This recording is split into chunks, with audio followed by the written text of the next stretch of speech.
Urgente, o caos tomou conta da Casa Branca. A morte de Trump veio à tona de forma chocante. Os democratas estão se preparando para tomar o poder. O país está à beira de uma guerra civil. Os motins estão ganhando força. Donald está perdendo o controle do país. Nesse momento, chegou a hora do acerto de contas para os russos. Um Armagedon gelado caiu sobre a Rússia. Cidades inteiras tornaram-se inabitáveis. O apagão bateu à porta dos russos. O comitê vingou-se e fez Putin pagar as contas. A URSS descobriu os planos do inimigo na frente de batalha. Os russos estão encurralados. A implementação tecnológica por parte dos ocupantes foi iniciada a todo vapor. Sensação. Engenheiros ucranianos desmontaram o Oreshnik e o que encontraram lá chocou o mundo inteiro. Isso precisa ser visto com os próprios olhos. Tudo isso a seguir na secção. Ponto quentes. Golpe de Estado no VA. Trump está sendo levado para execução política. O impeachment já está sendo assinado. A América explodiu em rebelião popular. Multidões marcham em direção à Casa Branca. O governo está perdendo o controle. Foi aberto fogo contra civis. O país está à beira de uma explosão. O que está acontecendo no ZEUA neste exato momento? Veja só. Triunfo no cenário internacional, seguido de fracasso na política interna americana. Uma pequena guerra vitoriosa contra Nicolás Maduro, ao que parecia, fortaleceu a posição de Donald Trump. Essa operação servirá de aviso a qualquer um que ameace ou coloque em risco a soberania americana. Vidas americanas. Mas enquanto as forças especiais americanas atiravam em cubanos e sequestravam o ditador venezuelano em Caracas, no norte dos Estados Unidos, um agente de imigração atirou e matou um cidadão americano durante uma operação.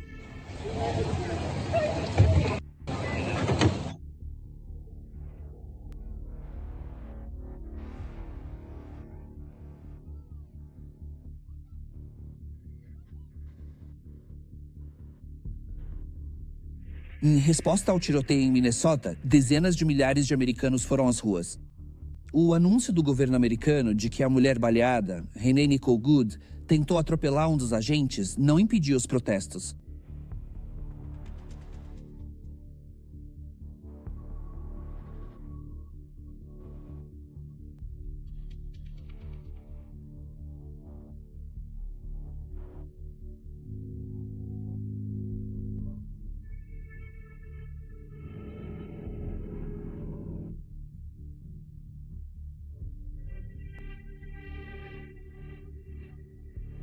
Sem gelo. Além dos cidadãos comuns, os políticos também criticaram a Casa Branca. A maioria vinda do Partido Democrata. O prefeito de Nova York declarou que não apoiará as atividades dos agentes do Serviço de Imigração na cidade. E o prefeito de Minneapolis, Jacob Frey, chamou a versão das autoridades sobre a legítima defesa dos agentes. De besteira. Eu tenho uma mensagem para o Serviço de Imigração. Caiam fora da nossa cidade. Nós não precisamos de vocês aqui. O motivo pelo qual vocês estão nesta cidade é garantir a segurança. Mas, na prática, vocês fazem exatamente o oposto. O que aumenta ainda mais a tensão é o fato de que o assassinato de grande repercussão aconteceu a apenas alguns quarteirões de distância. Do local onde, em 2020, George Floyd morreu durante uma abordagem policial, o que provocou protestos em massa. O movimento Black Lives Matter se espalhou por todo o país e se tornou um dos principais fatores da crise política nos Estados Unidos. Com a consequente derrota de Trump nas eleições presidenciais, eu não consigo.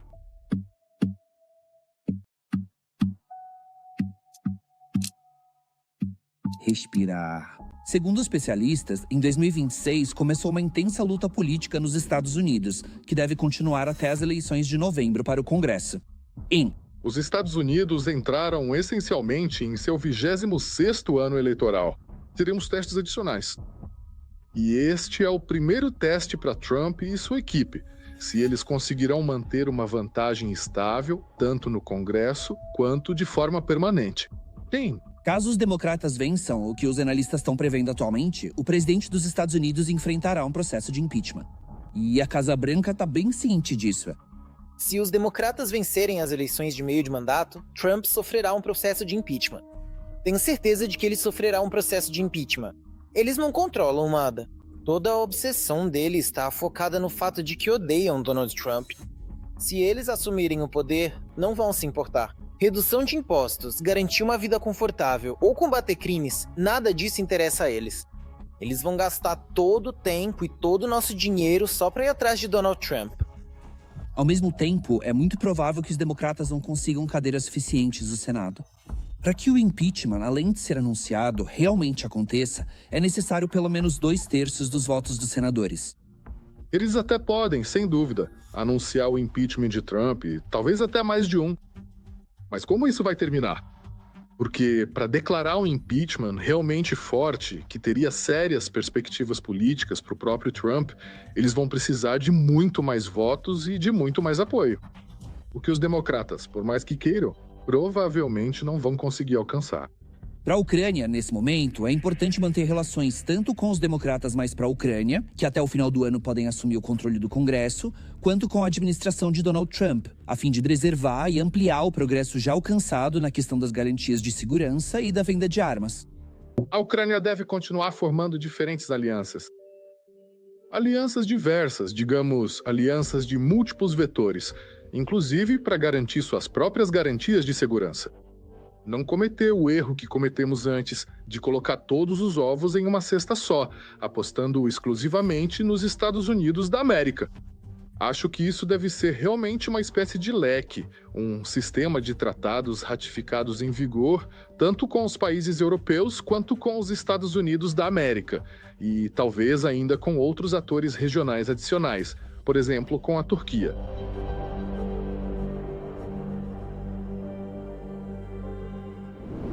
Decreto urgente de Trump. Os Estados Unidos enviam tropas ao Irã. Putin está encurralado. O principal aliado do Kremlin está na mira. Choque. Donald declarou caça aos ditadores. Trump saiu do controle e foi atrás dos amigos de Putin. Os do bunker são os próximos. O dominó das ditaduras foi acionado. Moscou observa horrorizada enquanto seu último aliado cai. Todos os detalhes. Confira.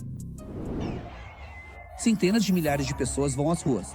Em resposta aos maiores protestos antigovernamentais dos últimos anos, o governo iraniano está apertando ainda mais o cerco.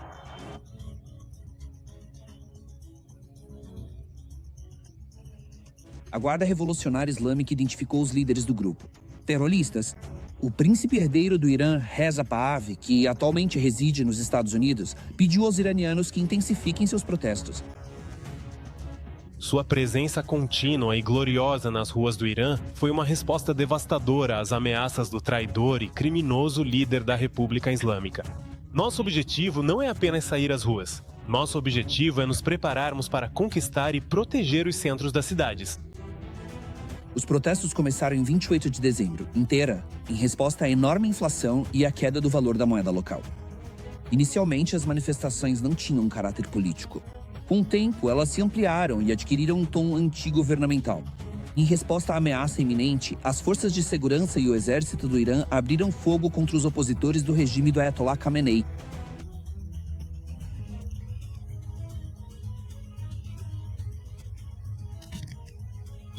Até o momento, há informações sobre mortos e feridos tanto entre os manifestantes quanto entre as forças governamentais.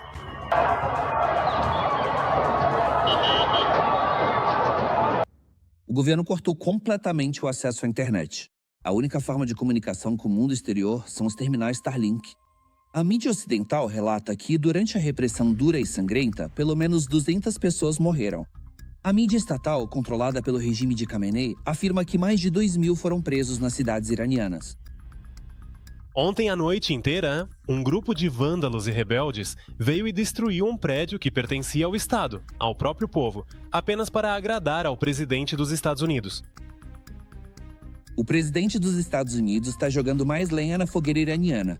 Desde o início dos protestos, Donald Trump já ameaçou várias vezes intervir no que está acontecendo, caso o regime dos ayatollahs comece um massacre sangrento nas ruas do Irã.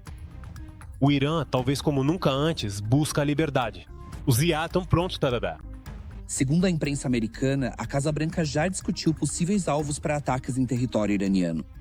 Fontes do Wall Street Journal informam que os UA podem realizar um ataque aéreo em grande escala contra vários alvos militares iranianos. Os americanos vão ajudar a proteger a liberdade no Irã. Mas de que forma isso será realizado é realmente difícil dizer. Porque o Irã, como um animal ferido, pode morder e pode doer bastante. O Teherã oficial já declarou, basicamente, que se houver atos de escalada militar a partir de qualquer base dos Estados Unidos na região, isso lhes dará total liberdade para um contra-ataque. E, Caso de os manifestantes, com ou sem a ajuda dos Estados Unidos, conseguirem o que querem e o regime dos fanáticos religiosos cair, o ditador russo, assim como o Assad e Maduro, perderá mais um aliado sangrento e autoritário. No caso de enfraquecimento do regime no Irã, no caso de continuação da desestabilização interna. E se os Estados Unidos realmente decidirem intervir diretamente nos acontecimentos, isso certamente irá desestabilizar e enfraquecer profundamente o regime de Putin, porque ele ficará privado de seu principal aliado estratégico e de justificativas e argumentos extremamente significativos sobre a condução da guerra contra a Ucrânia, com toda certeza. Putin perderá um aliado na guerra da Rússia contra a Ucrânia. Teherã ajuda Moscou economicamente a contornar as sanções ocidentais e, além disso, também no campo militar e técnico. Apareceram os Shaheds, sim, esse é justamente o nome dos drones iranianos que foram comprados em massa no Irã e que foram modernizados durante a guerra entre Rússia e Ucrânia.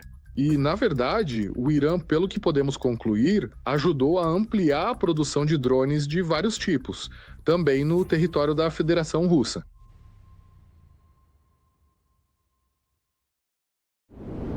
A Rússia arde em agonia. O blackout lançou o país em um abismo negro. Janeiro se tornou o mês do juízo final para a pseudo-imperial de Putin. O céu sobre Donetsk escureceu com a vingança. Os pássaros magiar dos sistemas não tripulados lançaram uma destruição total. Um choque que não pode ser escondido. Assista agora. A Rússia acorda cada vez mais sem luz, calor ou uma sensação de estabilidade.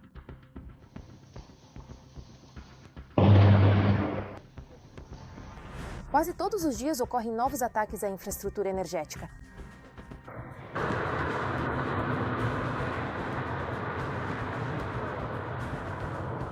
Refinaria de petróleo. Usina termoelétrica.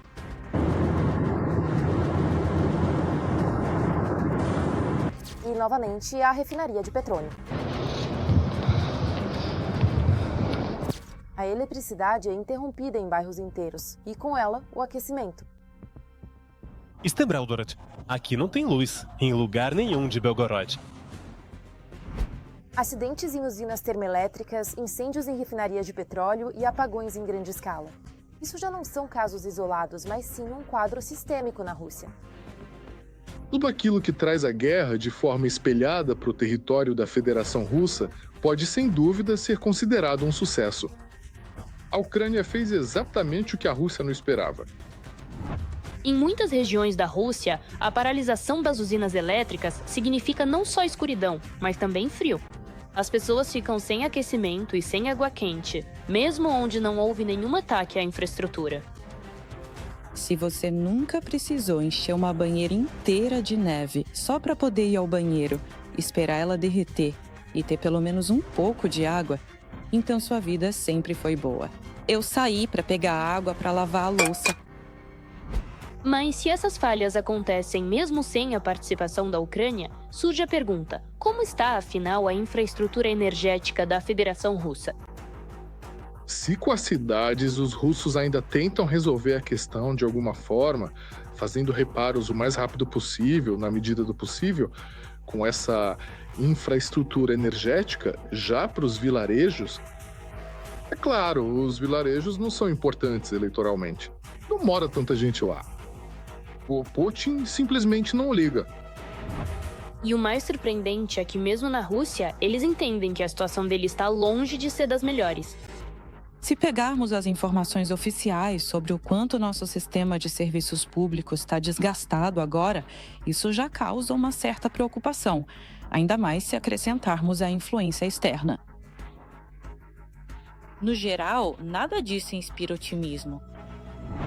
Um ponto vulnerável à parte são as refinarias de petróleo. Elas abastecem não só a economia da Rússia, mas também seu exército impressionante. Os problemas surgem tanto durante os reparos nas refinarias de petróleo, porque isso exige muito dinheiro e uma grande quantidade de tempo. Exatamente assim como ocorre nos processos de reparos complexos da logística, que sempre tem um efeito dominó inevitável. Porque no momento exato, quando você derruba um único elemento essencial, absolutamente todos os outros componentes caem consequentemente ao mesmo tempo. Os reparos se prolongam e as reservas não são suficientes. E o período de inverno só agrava as consequências dos acidentes. Esses problemas sistêmicos com o setor de energia na Federação Russa se tornaram extremamente difíceis de resolver. Tanto por causa do dinheiro, quanto pela falta de todos os componentes necessários para os reparos, porque alguns deles, novamente, dependem de importação. Ou seja, a Rússia não os produz, ela compra de fora. E aí entram, mais uma vez, os mecanismos de sanção. Claro, pro bunker, dinheiro pra guerra não falta. Mas pro aquecimento nas casas dos seus cidadãos, aí já falta sim. É claro que o nível de insatisfação está crescendo. E esse nível de insatisfação já não está mais só nas áreas rurais, onde acontecem os apagões. Agora, é justamente uma insatisfação que se concentra nas grandes cidades. A falha energética, mesmo sem a participação da Ucrânia, está se tornando uma nova realidade para os russos. Uma realidade, cara, arriscada e cada vez menos controlável. Um dia com temperatura de 20 graus negativos. Em condições em que não há aquecimento, isso destrói toda a estrutura. Por isso, esperamos muito que, claro, não chegue a esse ponto. E é preciso, justamente, ficar de olho para que as centrais térmicas não sejam danificadas, caso, por exemplo, os ataques às usinas termoelétricas continuem. Quando acontecem apagões e falta de aquecimento, mesmo sem influência externa, isso mostra o estado do sistema. Para a Rússia, essas falhas estão se tornando cada vez mais comuns, e com a participação dos drones amigáveis, então, viram uma nova realidade completa. Nesse exato momento, Putin perde o controle e vai pro tudo ou nada.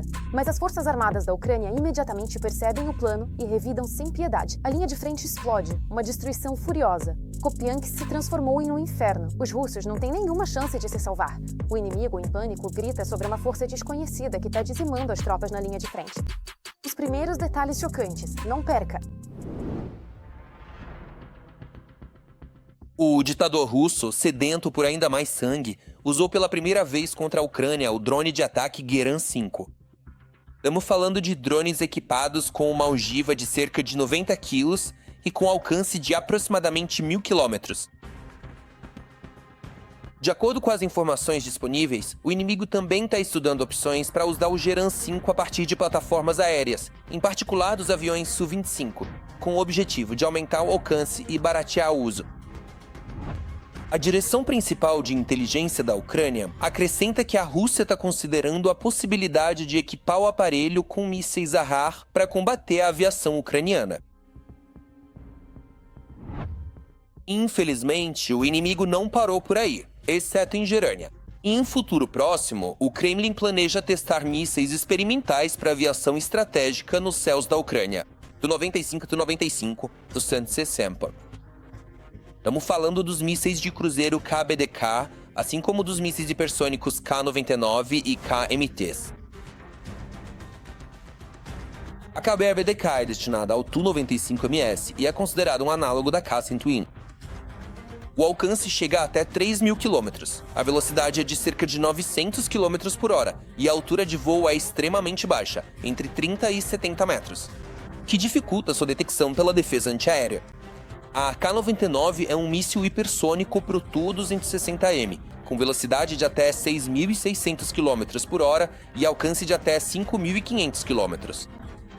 A KHMC é um míssil hipersônico antinavio com alcance de até 900 km e velocidade de até 4.200 km por hora. É considerada como substituta da K-22. Vale destacar que o novo armamento do Kremlin deve ser totalmente de fabricação russa, o que é extremamente perigoso, explicam os analistas. A recusa em usar componentes estrangeiros reduziu significativamente a precisão dos novos mísseis e aumentou o risco de ataques indiscriminados, o que representa uma ameaça adicional para a população civil. Apesar das perdas colossais do exército russo, os ocupantes pressionam diariamente ao longo da linha de frente e acabam caindo nas armadilhas habilmente preparadas pelas forças armadas da Ucrânia. Armadilha! Uma delas foi o aparente avanço dos ocupantes em Grabovskoye, na região de Sumy. Enquanto os correspondentes da ZVO, Agência de Informação Militar do Kremlin, elogiavam suas próprias tropas pela captura de mais uma área povoada, ficou claro que o exército russo havia caído em um verdadeiro caldeirão ucraniano. Contratos russos. Os membros do pacto controlam a aldeia, mas estão presos lá sem comida, água ou munição. E tudo isso sob fogo constante das forças armadas da Ucrânia. No entanto, as tropas russas estão aumentando a pressão sobre as posições das forças armadas da Ucrânia. Assim, o rio Oskol, perto de Kupiansk, que havia contido os ocupantes por muito tempo, congelou. E eles tentam atravessar o gelo bem perto das posições dos nossos defensores. Lá eles cumprem um certo tapró. Eles tentam atravessar por ela. Agora há gelo e, infelizmente, às vezes eles conseguem. Segundo Viktor Tregubov, chefe do Departamento de Comunicação do Grupo de Forças Conjuntas, dentro da própria Kupiansk, o rio não causa grandes problemas. Afinal, os militares ucranianos controlam as duas margens do rio. Já ao norte da cidade, a situação é mais complicada. Eles pressionam de forma bastante ativa, especialmente na margem leste do Oskol. Eles tentam expulsar os ucranianos da margem leste, mas sem muito sucesso.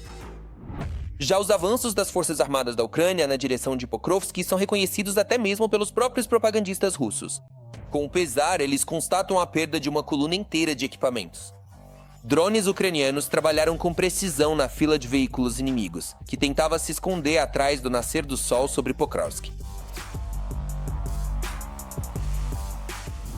E aqui já é uma humanidade. Os Apaches destroem o inimigo na região da floresta de Serebriansk, onde o adversário tenta concentrar suas forças para novos avanços. Em vez de atacar, os contratados russos foram todos juntos para um concerto no Abizão. Os ocupantes também não estão tendo vida fácil na direção sul de Slobojansk. Lá, as unidades do destacamento de fronteira de Kharkiv destruíram, nas últimas 24 horas, 6 equipamentos, 13 abrigos, 2 antenas de comunicação e pelo menos um morteiro inimigo. Mais uma operação verdadeiramente explosiva das forças armadas da Ucrânia vinda da direção de Volchansk. Depois dessa, os ocupantes literalmente ficaram desnorteados. Como resultado do trabalho do batalhão de artilharia autopropulsada contra os abrigos de infantaria e artilharia do inimigo, os ocupantes perderam várias dezenas de soldados e uma parte significativa de suas munições. Além disso, graças ao trabalho coordenado das Forças Armadas da Ucrânia, os russos também tiveram perdas nesse mesmo trecho da frente. 2 canhões Espion, artilharia, 2 vans, 2 antenas, carros e uma motocicleta. Rússia enfrenta apocalipse gelado. Belgorod está no escuro, milhares no frio. O blackout isolou a região. Kiev golpeou o Kremlin. A defesa de Putin ruiu. O que está realmente acontecendo lá? Veja só. Ameaçaram pela televisão que iriam apagar as luzes da Ucrânia e de toda a Europa.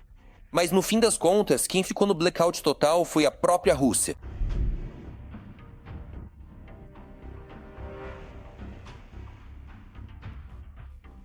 Não existe absolutamente nenhum em qualquer lugar de toda a cidade. Uma série de explosões precedeu o apagão em toda a região da Rússia. Por volta da meia-noite, as sirenes foram acionadas na região de Belgorod.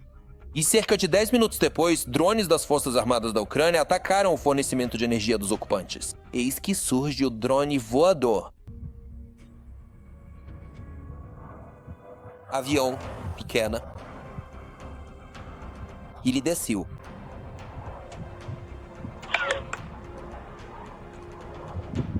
Ó. Então, onde está a defesa aérea?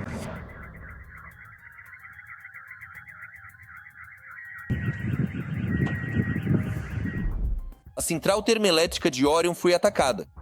E deixa pra lá. As autoridades da região não confirmaram oficialmente essa informação, mas os vídeos publicados na internet mostram sérios danos na usina termoelétrica. Como resultado de mais um ataque noturno bem-sucedido de mísseis contra a Rússia, toda a região de Belgorod ficou à beira de uma catástrofe humanitária. Olá, queridos amigos. Infelizmente, hoje não é nada bom. Amanhã. Zixá. E a contragosto, o governador da região de Belgorod teve que admitir que existem problemas sérios na região. Os números divulgados com tanto entusiasmo por Gladkov são chocantes. Isso nunca aconteceu antes na história moderna da Rússia. Há 556 mil pessoas sem eletricidade em 6 municípios. Mas, ao que parece, o próprio Gladkov não tem problemas com a eletricidade. No fundo, toda a iluminação do gabinete do governador está funcionando. Enquanto isso, o funcionário do Kremlin continua chocando com a escala dos cortes de energia na região.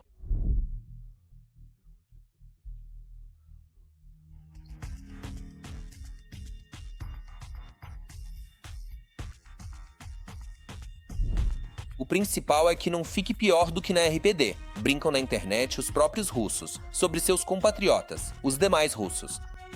A paralisia total do sistema de suporte à vida de uma grande cidade no auge do inverno não desperta nenhum pingo de compaixão. Ninguém na Rússia já se apressa em organizar arrecadações ou levar roupas quentes e comida quente para os moradores de Belgorod. As autoridades locais praticamente não fazem nada.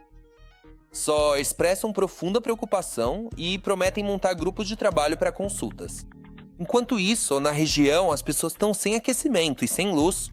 Começam literalmente a morrer de frio, congelando em seus próprios apartamentos. Nós não nos consideramos responsáveis pela morte dessas pessoas. Provável. Em breve, o número de mortos pelo frio na região de Belgorod pode chegar a centenas, se não milhares.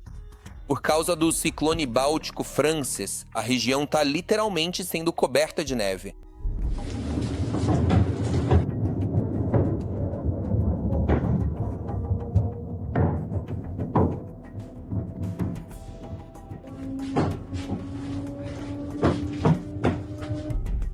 Nas cidades russas, são esperados montes de neve de 65 centímetros ou mais.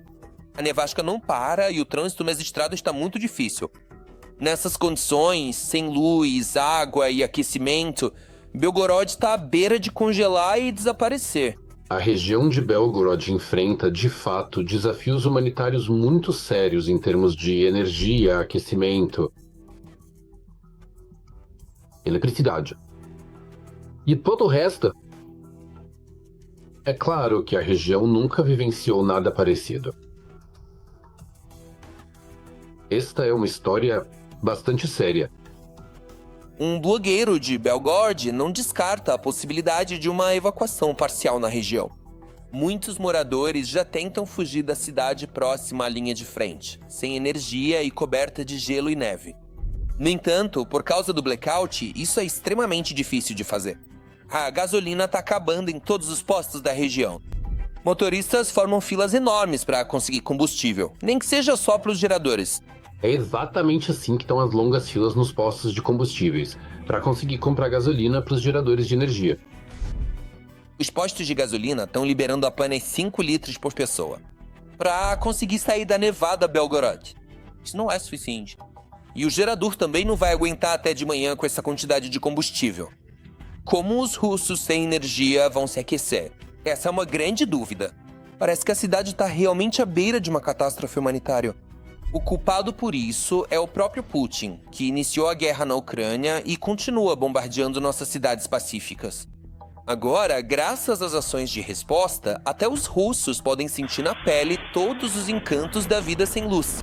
A vida sem eletricidade.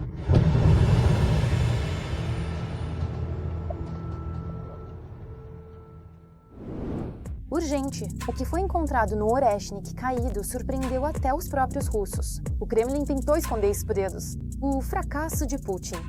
Ao revelar o segredo do Oreshnik, engenheiros ucranianos revelaram a verdade. Veja os detalhes. Ele foi preparado para o lançamento durante um ano inteiro, mas o uso repetido acabou sendo ainda mais desastroso do que o anterior. O ataque com o Oreshnik na região de Lviv está ganhando cada vez mais detalhes, que mostram a total incompetência do programa de mísseis russo. Especialistas observam que o míssil que atingiu a região de Lviv, em 8 de janeiro, foi montado a partir de vários modelos soviéticos antigos. Não se trata de um novo projeto dos engenheiros russos, mas sim de uma simples modernização de um míssil balístico intercontinental criado ainda na época da URSS. Esse míssil é uma versão modernizada de um míssil balístico intercontinental comum. Por que eu insisto tanto nisso? Porque se fosse apenas um míssil balístico comum, a Federação Russa não teria notificado os Estados Unidos de que planejava lançar um míssil que poderia simular o voo de um míssil balístico intercontinental. e condicionalmente atacar a Europa ou os Estados Unidos. Essa versão foi confirmada por especialistas ucranianos que estudaram fragmentos de avelãs que voaram pela região de Lviv, em meio a uma pilha de sucata metálica. Boa parte das peças sobressalentes que sobreviveram foram fabricadas na União Soviética, como comprovam as respectivas marcações. As lâmpadas eram antigas e soviéticas. Aqui, tudo areia. Velho assim, como aqui, por exemplo. Alguns elementos nem sequer foram modificados desde os tempos das viagens espaciais, de Yuri Gagarin. Até hoje, eles são montados de acordo com projetos dos anos 50 e usados nas armas russas modernas, que orgulhosamente são chamadas de sem análogos. Provavelmente porque todos os análogos já apodreceram faz tempo. Não houve nada de tão assustador na aplicação. Aqui está o giroscópio do Oreshnik. Até o Yuri Gagarin voou com Nessus. Os analistas acreditam que o lançamento do Oreshnik não teve nenhum objetivo militar. O míssil sem ogiva foi deliberadamente direcionado para mais perto das fronteiras da UE, com uma indireta de que, tipo, podemos atacar vocês também. No entanto, até aí, o Estado-Maior do Putin errou nos cálculos, mostrando que não dá para falar de nenhuma estabilidade no lançamento do Oreshnik. Na primeira vez eles fizeram isso em Dnipro, na segunda vez foi em Lviv. Então, se em Dnipro eles não conseguiram, em Lviv eles passaram vergonha total. Porque, de novo, vale notar, quem prestou atenção na aproximação das submunições ao alvo viu um ângulo totalmente diferente e uma distribuição completamente distinta dessas ogivas. Ou seja, estamos dizendo que a segunda tentativa de usar esse míssil também foi mal sucedida. Falando sobre a dispersão irregular das submunições, vale lembrar da precisão. Oreshnik também não faz ideia sobre isso. A declaração da Rússia sobre o ataque ao depósito de gás na região de Lviv não foi confirmada. A arma milagrosa simplesmente errou o alvo. Isso não é uma arma de precisão. Ela ainda não está totalmente desenvolvida. O projeto foi encerrado em 2018, porque os mísseis Iskander-K, Iskander-M, Calibre, KH-100 e 1, eles causariam muito mais destruição do que a chuva de meteoros chamada Oreshnik. Isso é uma chuva de meteoros. É só que esses projéteis entram na Terra em alta velocidade.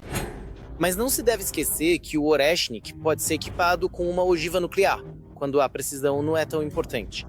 No entanto, se isso acontecer, as consequências políticas para Putin serão terríveis. É isso por hoje. Para mais notícias quentes do front, assista à próxima edição.